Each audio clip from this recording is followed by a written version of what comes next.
So hey guys, I just wanted to show you the trail here for the beach. There's a little private beach behind camp. I was introduced to it by Ross, and now I've been telling other people about it. It's the only place in camp pretty much that's all nice and sandy. And I figured I'd show you all the path.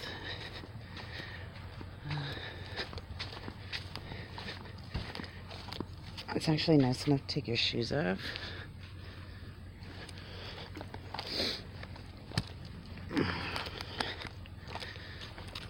And I do not have a stabilizer, so I cannot keep the camera. It'll be shaky, put it that way. Anyway, I didn't really have a lot to post right now. Haven't really done anything too exciting. It's pretty relaxed here. So I figured I'd show you all the beach and see we're on the Colorado River. And you can still find stuff like this.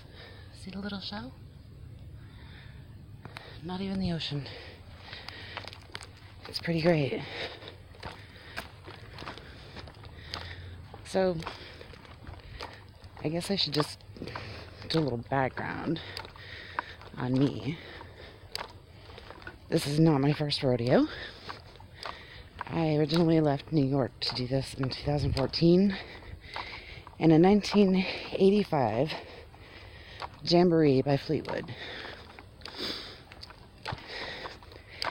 Let's just say that was my second motorhome that I bought, and it was also the second lemon that I bought. I sold everything I owned to buy it, and bought it for $3,000 and ended up putting $9,000 into it before selling it on Craigslist to get a van. My trip was from New York to Texas, and then I stayed, well, from there I went to Arizona, to Quartzsite. Stayed for 3 months there. And then, this is the only thing you gotta watch out for, is this little stick right here. And then, well, just to pause, look at this. This is our little beach. It's absolutely gorgeous. It's a little canal of the Colorado River. That's towards camp. And this is our beach. There's a boat launch over there. Okay. So, put my shoes down. So anyway, I stayed in Quartzsite for 3 months. And then at the time, my best friend, Care Bear, was in Arizona. So I decided to go there and visit her. And I'm going to pause right here to switch the camera angles so you guys can see me.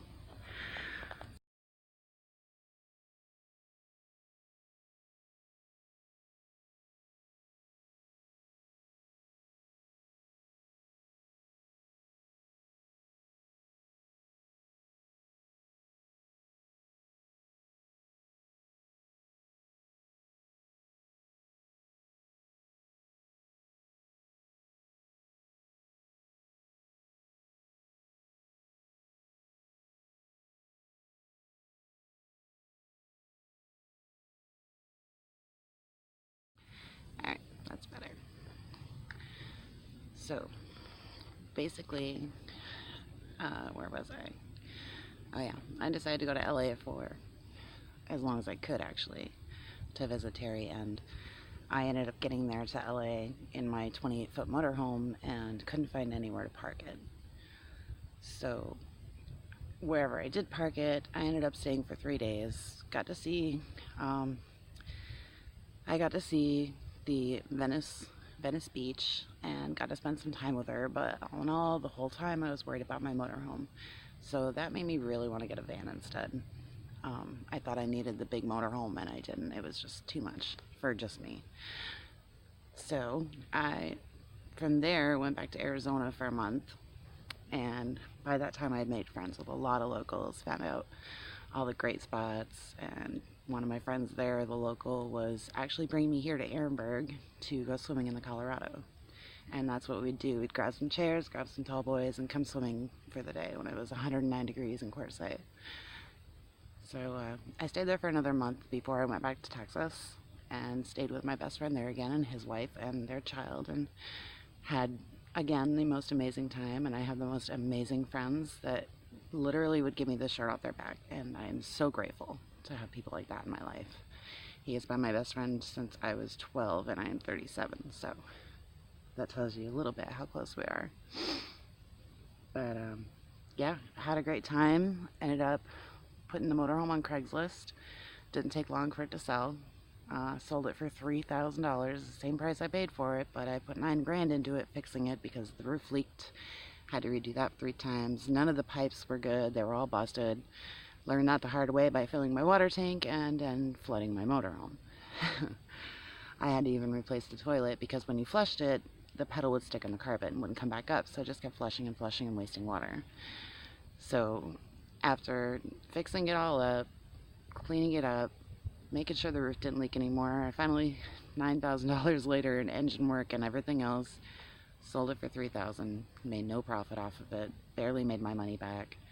Found an awesome van on Craigslist. It was a 95 white Chevy G20, and it was all leather interior. It was beautiful, and it was $2,000. So my best friend Chris and I went and looked at it, and I fell in love instantly. It had a little high top, but not, I think there's 3 levels of high tops. There's like the little ones, which is what it had, and then there's a medium-sized one that's a little higher, and then there's the really high ones that are great, and you can totally stand up in them. Well, this was a little high top, so I still had to duck, which was really hard on my back. I have fibromyalgia and 3 bulging discs in my lower spine that press on all 4 nerves that go down my legs, all 4 major nerves. My arms will go numb at times. I'll lose feeling in both fingers or both hands for no reason at all. I wake up like that several times a night, actually.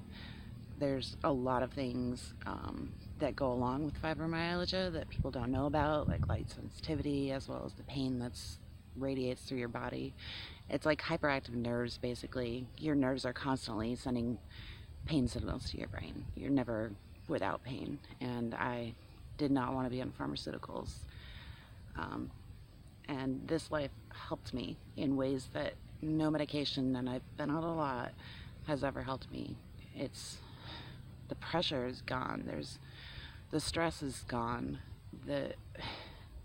I was declared disabled back in 2011, and since then I have been struggling, living off of $800 a month. It is not easy, and that covers everything. Food, gas. Yes, I smoke cigarettes, so my cigarettes, but I smoke really cheap cigarettes, which I cut back on just to budget. So I think some of this channel is going to be how to do this life on a very limited budget. I do have a couple of other ideas, like, how to stay warm in your car or van when it's cold outside, because it got down to 29 last night, and I did have to get some of my tricks out. So I thought I'd share what I've learned since I've been doing this life with y'all, and go from there. And so back to the van. We got the van back to his house in Texas, and he helped me take out the center seat, because there were 2 captain's chairs in there. So we stripped those out so we could put my stuff in. We left the bed so I'd have something to sleep in, because my friend Mike up in Minnesota invited me to go up there when he found out I got the van, and he was offered to build my bed for me. So I was like, cool, yeah. So I got it basically ready so that I could at least sleep in it. Went out to Minnesota, and there are videos on Mike Living Free's channel. There's about 5 of them from 3 years ago, I believe, of my van build for my bed. So check his channel out if you want to see my old van. And I went to New York to take care of some things like stuff in storage, and to go to a festival that I've been going to since '97, and ended up meeting a friend through a friend that I was, using her yard as my campsite basically. And we were playing horseshoes one day, and I met someone, and we just hit it off. He was very persistent, and I really liked him. And we had only 1 week together before I ended up continuing on my journey, because I wasn't going to let anything, especially a guy, stop me. And so I went to Florida, like my plans were, and visited my family there. My mom, stepdad, my daughter, who was pregnant at the time. Um, and I was there for about 3 months. And after 3 months of every night talking on the phone for 3 hours at a time, we kind of fell in love over the phone. And I ended up racing my best friend Chris from Texas to go back to New York to surprise this man, and who thought that he was never going to see me again, basically.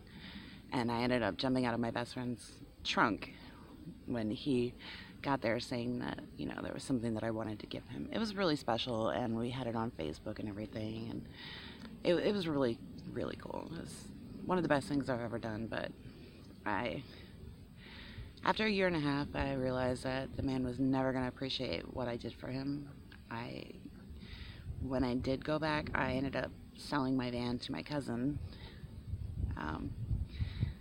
because I had my car still, and it was just being parked, and I didn't want to have two vehicles when I could only drive one. And I love my car. I got it from my other best friend, Terry, the one I went to California to visit. So anyways, I sold the van, was there for a year and a half with this man, gave up everything, only to find out that the hard way that he was a very mean alcoholic and very narcissistic, and he'd be very mean, and I didn't want that life anymore. Everything that I had accomplished by leaving and traveling, all the light and happiness that I gained, it got taken away from me because of what I went through with him, basically, without going into too much detail. And I was always calling, crying, and telling Chris about this, and one day he's just like, you know what, just come down here. Just put your stuff in storage, come down here, we'll get you a new van, you can go back to your life, and, forget all about that horrible mistake. And so I did, and I went to Texas. I left April of 2017. April was when I left New York again to go down to Texas. I spent the entire summer in Texas. I was their nanny, so I was able to at least save the money in daycare, and we're all just like family. We had such an amazing summer, and my plan was to have a van by then, and then everything seemed to go wrong. My New York registration had run out, and I didn't realize until a month later, and then when I went to fix that and get it registered for Texas, they told me my license was expired a couple days after my birthday, and I was like, you gotta be kidding me. So because I was switching states and I couldn't switch it online because my address was wrong and I never would have gotten it, I had to do everything all over again like a 16-year-old. I had to take the written exam. I had to take the driver's, the road test and everything. I felt like a child again. Yeah. And I had to pay $70 extra for a third party to do my driver's exam unless I wanted to wait until February, which wasn't going to work because I wanted to go to the RTR this year. So basically, all in all, after that got done, my car was in such bad shape for the first time ever, and $850 in the car, and the rest in licensing fees and all the registration and new insurance and everything. By the time it was over with, I had spent my entire, they call it your emergency fund, and that's what I did. Over $1,000 worth of bills in 2 months when I live off 800. That just doesn't work. So I made it to the RTR 3 days late. The minute my car was out of the shop at 5 o'clock, I was on the road by 7. And I left on a Friday and got there on a Sunday night. I ended up actually going into the RTR on Monday because it was too dark and nobody was up. So got to the RTR, met everybody there, had the most wonderful time, made the most wonderful friends, and just loving life again. And I didn't realize how hard it would be in the car until I started actually doing it. I had one tent that I got for Christmas, and the zipper broke. So my friend Randy here, when we got to Ehrenberg, which is when the zipper broke, let me borrow a tent from him, and I was lucky enough to just make such great friends. And my new friend Tammy, wherever she is, I hope she's having fun in Vegas, is what I think she went to. But she was nice enough to give me this tent, which is an absolutely amazing tent. Thank you so much, because without this tent, I would not be able to sleep in my car. I would have no place to have privacy to go to the bathroom. So thank you so much. You're a lifesaver. I cannot even express my gratitude. But and that brings us up to where we are now. I mean, I was at Dome Rock with Aja and my new friend Romeo and everybody, and I just have been having the most amazing time ever. Life is wonderful again, and it wasn't the entire time I was stuck in New York, and I don't ever want to go back there. But just to give you a little background, I did work most of my life. I worked 3 jobs most of the time just to make ends meet, and $800 a month, if you think about it, most apartments are anywhere between, even for a 1 bedroom, it was $575, and I'd pay that and my car insurance and my phone, and then I'd have nothing left over for myself. Nothing. Like, nothing for food, nothing. That was not the life I wanted to live. I also, in 2013, I had a very bad pulmonary embolism. It's a major blood clot in my lung, and I was misdiagnosed with it because the doctors are even morons in Plattsburgh, New York, and they sent me home with pneumonia, and they wouldn't listen to me when I told them that was not what it was. So I got sent home. Then that was a Saturday. Thursday, I had an appointment with my pain doctor for all my pain issues, and he knew immediately there was something wrong with me. He did some tests. He looked me over. He says, "You're going to either go back in yourself, or I'm going to escort you in with the police." I said, "Don't worry, I promise I'll go back in." And this was right before Pondfest, of course, so I was really adamant no matter how much pain I was in and going. So I went home. I made some hula hoops because I do make custom hula hoops. I was planning on selling them there. I've been going since 97. This was the first time I missed it because when I drove myself back to the hospital, I was having another really bad attack. I mean, I was in constant agony anyways, but sometimes it was just unbelievable pain where I had 911 ready. And I got back there, and they finally did a PET scan where they inject the dye into you first and then do it. And they come back in, they say, "Oh, you have a massive blood clot in your lung. Why didn't you come in sooner? We're going to have to admit you." I said, "I did. I came in last week, and your doctor sent me home with pneumonia and wouldn't listen to me when I tried to tell them it was not pneumonia." I don't remember the next 2 days. I remember them moving me up to the room after hours and hours in the ER, and I was screaming in pain. I've never felt pain like that in my life. I'd rather have like 20 babies with no pain medication at all than ever feel that kind of pain again. It's the worst. And it had been festering for a week by that time. I either passed out or they put me out because I was scaring my roommate from screaming so loud, and I'm just glad they put me out if they did, or that I passed out from the pain.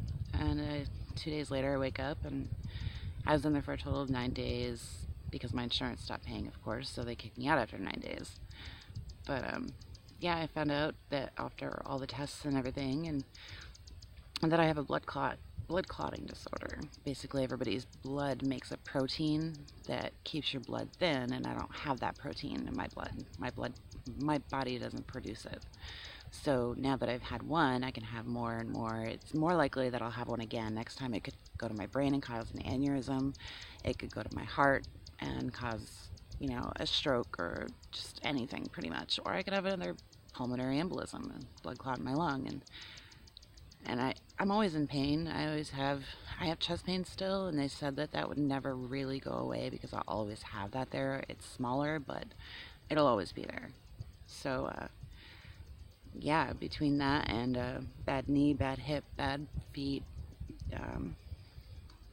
from prior injuries that I didn't get taken care of when I should have, I'm in constant pain 24 hours, and Tylenol doesn't quite cut it.